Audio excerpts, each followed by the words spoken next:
말씀이 우리와 함께 날마다 만나는 성경 통독 읽기 지혜서 11장에서 14장입니다. 지혜는 거룩한 예언자를 통하여 그들이 하는 일을 성공으로 이끌었습니다. 그들은 사람이 살지 않는 광야를 건너 인적 없는 곳에 천막을 쳤습니다. 그들은 적들과 맞서고 원수들을 물리쳤습니다. 목마른 그들이 당신께 간청하자 깎아지른 듯한 바위에서 물이 단단한 돌에서 목마름을 풀어주는 것이 나왔습니다. 나일강의 물과 바위에서 나온 물, 이렇게 그들의 원수들에게는 징벌의 도구가 되었던 바로 그것이 공경에 빠진 그들에게는 득이 되었습니다. 샘물처럼 끊임없이 흐르던 강물이 피와 뒤엉켜 더럽혀지니 아기들을 죽이라는 명령에 대한 벌이었습니다. 그러나 그들에게는 뜻밖에도 물을 넉넉히 주셨습니다. 그때 그들은 목마름을 겪고 당신께서 적대자들을 어떻게 징벌하셨는지 알게 되었습니다. 자비의 징계이기는 하지만 그들은 그 시련을 받으면서 진노의 심판을 받는 악인들이 얼마나 큰 고통을 겪었는지 깨달았습니다. 당신께서는 자식들을 훈계하는 아버지처럼 그들을 시험하셨지만 저들은 사람을 단죄하는 엄격한 임금처럼 철저히 조사하셨습니다. 저들은 그들이 떠나고 없을 때에도 있을 때와 마찬가지로 괴로움을 겪었으니 지난 일들을 생각하며 쏟아내는 탄식과 함께 이중의 슬픔에 휩싸였기 때문입니다. 저들은 바로 자기들이 받는 징벌로 그들이 득을 보았다는 것을 듣고 주님의 손길을 느꼈습니다. 또 오래전에 내버려진 그를 조롱하며 물리쳤지만 이 일이 일어난 다음에는 그에게 경탄하지 않을 수 없었습니다. 저들은 의인들과 다른 방식으로 목마름을 느꼈던 것입니다. 이집트인들에게 내린 하느님의 신중한 징벌, 바른 길에서 지각 없는 길 짐승들과 볼품없는 벌레들을 숭배하게 한 저들의 미련하고 불의한 생각에 대하여 당신께서는 벌을 내리시려고 지각 없는 생물들을 떼지어 보내셨습니다. 사람이 죄를 지은 바로 그것들로 징벌도 받는다는 사실을 깨닫게 하시려는 것이었습니다. 당신의 전능하신 손, 무형의 물질로 세상을 창조하신 그 손이 곰의 물이나 사나운 사자들을 보내는 것은 어려운 일이 아니었습니다. 새로 창조되어 알려지지 않은 포악한 야수들도, 입김 대신에 불을 뿜어대는 야수들도, 악취 가득한 연기를 내뿜는 야수들도, 눈에서 무서운 불꽃을 내쏘는 야수들도 보내질 수 있었습니다. 이것들이 끼치는 해악이 저들을 몰살시킬 수 있었을 뿐만 아니라 경악을 일으키는 그 모습만으로도 저들을 전멸시킬 수 있었습니다. 이것들이 아니더라도 저들은 정의에 쫓기고 당신 권능의 입김에 흩어져 한 번의 입김만으로도 꼬꾸라질 수가 있었습니다. 그러나 당신께서는 모든 것을 재고 헤아리고 달아서 처리하셨습니다. 하느님의 전능과 사랑, 당신께서는 언제든지 막강한 힘을 발휘하실 수 있습니다. 누가 당신 팔에 힘을 당해낼 수 있겠습니까? 온 세상도 당신 앞에서는 천칭의 조그마한 추 같고 이른 아침 땅에 떨어지는 이슬방울 같습니다. 그러나 당신께서는 모든 것을 하실 수 있기에 모든 사람에게 자비하시고 사람들이 회개하도록 그들의 죄를 보아 넘겨주십니다. 당신께서는 존재하는 모든 것을 사랑하시며 당신께서 만드신 것을 하나도 혐오하지 않으십니다. 당신께서 지어내신 것을 싫어하실 리가 없기 때문입니다. 당신께서 원하지 않으셨다면 무엇이 존속할 수 있었으며 당신께서 부르지 않으셨다면 무엇이 그대로 유지될 수 있었겠습니까? 생명을 사랑하시는 주님, 모든 것이 당신의 것이기에 당신께서는 모두 소중히 여기십니다. 12장 당신 불멸의 영이 만물 안에 들어있기 때문입니다.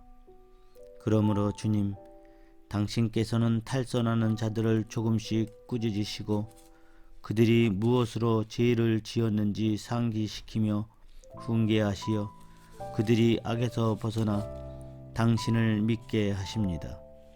가나안인들에게 내린 하느님의 신중한 징벌. 당신의 거룩한 땅에 살던 옛 주민들, 당신께서는 그들의 가증스러운 관습 때문에 마술과 불경한 제사 때문에 그들을 미워하셨습니다. 아이들을 잔인하게 학살하고 음복한다며 사람의 살과 피에다가 내장까지 먹었기 때문입니다. 이처럼 광란의 의식이 한창 벌어질 때 그 참가자들을 힘없는 생명들을 살해한 그 부모들을 당신께서는 저희 조상들을 통하여 멸망시키시어 모든 땅 가운데에서 당신께 가장 값진 이 땅이 하느님의 자녀들인 훌륭한 이주민을 받게 하셨습니다. 그러나 저들도 인간이기에 당신께서는 소중히 여기시고 당신 군대의 선봉으로 말벌들을 보내시어 저들을 조금씩 멸망시키게 하셨습니다. 당신께서는 싸움터에서 저 악인들을 의인들 손에 넘기실 수도 무서운 야수나 엄중한 말씀으로 단번에 파멸시키실 수도 있었습니다. 그러나 당신께서는 조금씩 심판하시어 저들에게 회개할 기회를 주셨습니다. 물론 당신께서는 저들이 근본부터 악하고 악을 타고났으며 그들의 사고방식이 영원히 바뀌지 않는다는 것을 모르지 않으셨습니다. 사실 저들은 처음부터 저주받은 종족이었습니다. 그런데도 저들이 저지른 죄를 당신께서 용서하신 것은 누가 두려워서가 아니었습니다.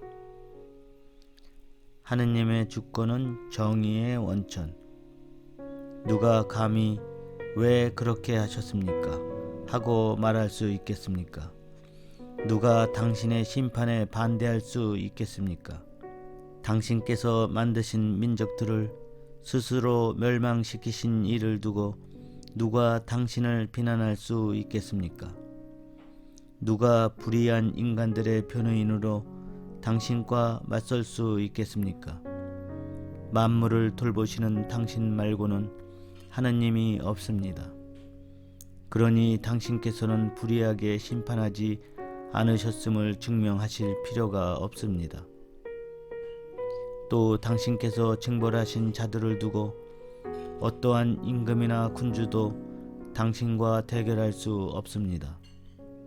당신께서는 의로우신 분으로 만물을 의롭게 관리하시니 징벌을 받을 까닭이 없는 일을 단죄하는 것을 당신의 권능에 맞지 않는 일로 여기십니다. 당신의 힘이 정의의 원천입니다. 당신께서는 만물을 다스리는 주권을 지니고 계시므로 만물을 소중히 여기십니다. 정녕 당신의 완전한 권능이 불신을 받을 때에만 당신께서는 힘을 드러내시고 그것을 아는 이들에게는 오만한 자세를 질책하십니다. 당신께서는 힘의 주인이시므로 너그럽게 심판하시고 저희를 아주 관대하게 통솔하십니다. 당신께서는 무엇이든지 원하시는 때에 하실 능력이 있으십니다. 관대함의 교훈. 당신께서는 이렇게 하시어 의인은 인자여야 함을 당신 백성에게 가르치시고 지은 죄에 대하여 회개할 기회를 주신다는 희망을 당신 자녀들에게 안겨주셨습니다. 당신 자녀들의 원수들로서 죽어 마땅한 자들에게까지 악에서 벗어날 시간과 기회를 베푸시며 그토록 주의와 배려를 다하여 처벌하셨다면 당신 자녀들은 얼마나 신중하게 심판하셨겠습니까? 바로 그들의 조상들에게 당신께서는 맹세와 계약으로 좋은 약속들을 해주셨습니다. 저희는 그냥 벌하시지만 저희의 원수들은 만번을 더 채찍질 하시니 저희가 남을 심판할 때에는 당신의 선하심을 잘 생각하고 심판을 받을 때에는 자비를 기대하라는 것입니다. 관용 뒤의 엄벌. 그러므로 어리석게도 불의하게 살아온 자들에게 당신께서는 저들의 그 역겨운 것들로 고통을 주셨습니다. 저들은 잘못된 길로 더욱더 빗나가 짐승 가운데에서도 가장 추하고 천한 것들을 신으로 받아들였습니다. 어리석은 아이들처럼 속아 넘어간 것입니다. 그래서 당신께서는 철없는 아이들에게 하시듯 저들에게 벌을 보내시어 저들을 조롱하셨습니다. 그렇게 부드러운 질타를 받고도 훈계로 삼지 않는 자들은 그에 합당한 하느님의 심판을 받을 것입니다. 고통을 당하고 자기들이 신으로 여겼던 바로 그것들로 징벌을 받자 그것들에게 화가 난 저들은 사실을 보고서야 자기들이 전에 알아모시기를 거부하던 그분께서 참 하느님이심을 깨닫게 되었습니다. 그리하여 저들은 가장 무거운 단죄를 받았습니다. 자연 숭배의 어리석음. 하느님에 대한 무지가 그 안에 들어찬 사람들은 본디 모두 아둔하여 눈에 보이는 좋은 것들을 보면서도 존재하시는 분을 보지 못하고 작품에 주의를 기울이면서도 그것을 만든 장인을 알아보지 못하였다. 오히려 불이나 바람이나 빠른 공기, 별들의 물이나 거친 물, 하늘의 빛 물체들을 세상을 통치하는 신들로 여겼다. 그 아름다움을 보는 기쁨에서 그것들을 신으로 생각하였다면 그 주님께서는 얼마나 훌륭하신지 그들은 알아야 한다. 아름다움을 만드신 분께서 그것들을 창조하셨기 때문이다. 또 그것들의 힘과 작용에 감탄하였다면 바로 그것들을 보고 그것들을 만드신 분께서 얼마나 힘이 세신지 알아야 한다. 피조물의 웅대함과 아름다움으로 미루어 보아 그 창조자를 알 수 있다. 그렇다고 해서 그들을 크게 탓할 수는 없다. 그들은 하느님을 찾고 또 찾아낼 수 있기를 바랐지만 그러는 가운데 빗나갔을지도 모른다. 그들은 그분의 업적을 줄곧 주의 깊게 탐구하다가 눈에 보이는 것들이 하도 아름다워 그 겉모양의 정신을 빼앗기고 마는 것이다. 그러나 그들이라고 용서받을 수는 없다. 세상을 연구할 수 있을 만큼 많은 것을 아는 힘이 있으면서 그들은 어찌하여 그것들의 주님을 더 일찍 찾아내지 못하였는가. 우상 숭배의 어리석음. 생명 없는 것들의 희망을 거는 자들도 불쌍하다. 그들은 사람 손으로 만들어진 것들, 솜씨 좋게 다듬어진 금과 은, 동물들의 상, 또 옛적에 어떤 손이 다듬어 놓았다는 쓸모없는 돌을 신이라고 부른다. 목수를 보라. 그는 일하기 쉬운 나무를 톱으로 켜서 능숙하게 껍질을 다 벗겨내고 능란하게 솜씨를 부려 살림에 쓸모있는 기물을 만들어낸다. 일하다가 남은 나무 조각들은 음식을 만드는 데 쓴다. 그리고 배불리 먹는다. 그러고도 쓸데없는 조각이 남는데 목수는 구부러지고 마디가 많은 그 나무 토막을 가져다가 한가한 때에 정성을 들여 깎는다. 여가의 일거리로 그것을 손질하여 사람 모양으로 만들거나 볼품없는 짐승과 비슷한 것으로 만들어 황토색을 입히고 그 위에다 다시 붉은색을 칠하여 거기에 있는 흠을 말끔히 없앤다. 그 다음 그것에 맞는 집을 만들어 벽 속에 넣고 새로 고정시킨다. 목수는 그것을 떨어지지 않게 마음을 쓴다. 그 물건이 자신을 돌보지 못하기 때문이다. 그것은 정녕 묵상에 불과한 것으로 남이 도와주어야 한다. 그런데도 재산이나 혼인이나 자녀들을 위하여 기도할 때 생명 없는 그것에 대고 말하는 것을 부끄러워하지 않는다. 그렇게 무력한 것에 대고 건강을 위하여 간청하고 죽은 것에 대고 생명을 위하여 청원한다. 무능하기 짝이 없는 것에 대고 도움을 탄원하고 한 발짝도 움직이지 못하는 것에 대고 여행을 위하여 또 생계와 일과 생업의 성공을 위하여 손의 능력이라고는 전혀 없는 것에 대고 힘이 되어 주기를 빈다. 14장. 또 다른 우상숭배. 또 어떤 자는 항해를 준비하고 거친 파도를 헤쳐가려고 하면서 자기를 데려다 줄 배보다 더 깨지기 쉬운 나무 조각에 대고 빕니다. 배는 이득을 바라는 마음이 고안해내고 장인의 지혜가 만들어낸 것입니다. 그러나 아버지, 그것을 조종하는 것은 당신의 섭리입니다. 당신께서 바다의 길을 파도 속에 안전한 항로를 놓아 주셨습니다. 당신께서는 어떠한 위험에서도 구할 수 있음을 보여주시어 기술이 없는 이도 항해할 수 있게 하셨습니다. 당신께서는 당신 지혜의 업적이 허사가 되는 것을 바라지 않으십니다. 그래서 사람들은 아주 조그마한 나무 조각에 목숨을 내맡긴 채 뗏목을 타고 물결을 헤치며 무사히 바다를 건넙니다. 그래서 한처음에 오만한 거인들이 멸망할 때에도 세상의 희망이 뗏목의 몸을 피하여 당신 손의 인도 아래 새 세대의 씨를 세상에 남겼습니다. 그리하여 정의가 나온 그 나무는 복을 받았습니다.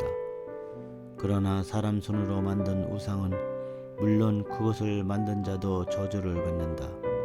그는 그것을 제작하였기 때문이고 그 썩어 없어질 것은 신이라고 불렸기 때문이다. 하나님께서는 악인과 그의 악행이 똑같이 가증스러워 그 물건은 그것을 만든 자와 함께 징벌을 받을 것이다. 그러므로 이 민족의 우상들도 심판을 받을 것이다. 그것들이 하느님의 창조물 사이에서 역겨운 것이 되고 사람들의 영혼의 올가미가 어리석은 이들의 발에 덫이 되었기 때문이다. 우상 숭배의 기원. 우상들을 만들려는 생각이 간음의 시작이고 우상들을 고안해낸 것이 삶의 타락이다. 그것들은 한처음에 있었던 것도 아니고 영원히 있을 것도 아니다. 우상들은 인간의 허영 때문에 세상에 들어왔으니 그것들이 얼마 못 가 끝장난다는 것은 이미 정해진 일이다. 때에 이르게 자식을 잃고 슬픔에 잠긴 아비가 갑자기 빼앗긴 자식의 상을 만들어 조금 전까지만 해도 죽은 사람에 지나지 않던 것을 신으로 공경하며 자기 건설에게 비밀 의식과 제사를 끌어들였다.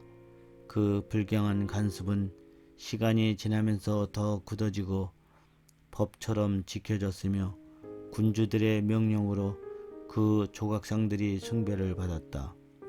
또 멀리 살아 군주를 눈앞에서 공경하지 못하는 사람들은 멀리에서 그 모습을 속으로 그리며 자기들이 공경하는 그 임금의 상을 눈에 띄게 만들고서는 열성에 겨워 자리에 있지도 않은 자에게 마치 있는 것처럼 아첨한다.